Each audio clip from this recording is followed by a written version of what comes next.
We feel a tension between what we are and what we ought to be, between the ideal and the fact. I can't help but think of a story of a caterpillar.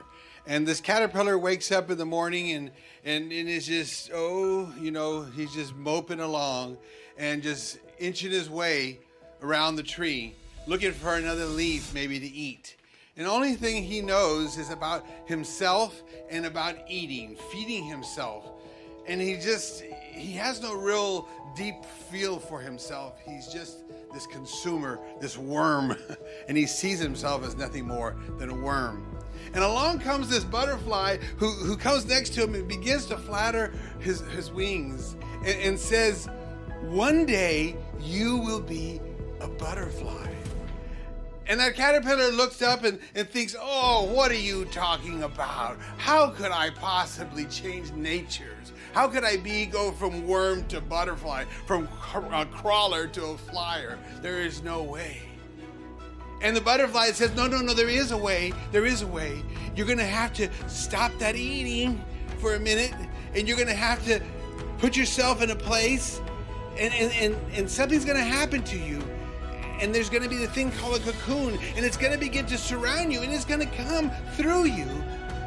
And it's going to be something maybe at times scary, because you're going to feel isolated. You're going to feel maybe even in prison. But don't give up hope. Because in this moment of time, there's reflecting. There's this reflection. Does it possibly be that in this moment of darkness, there could be this great light?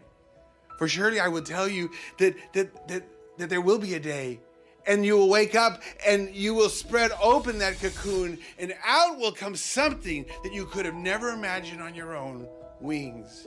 You see, you are destined for something greater than you are. And I think of how Phil and I have taken this program along with Father Clay into the prison, and how it's changing their lives, because they're seeing that wait, as Father always tells them, that their past doesn't define them. Their past doesn't define them.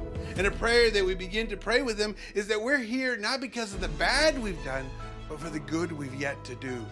And I think of the power, that realization that God is calling us to just allow maybe this, as Sheen talks about it, this divine incubation. Allow this process to happen.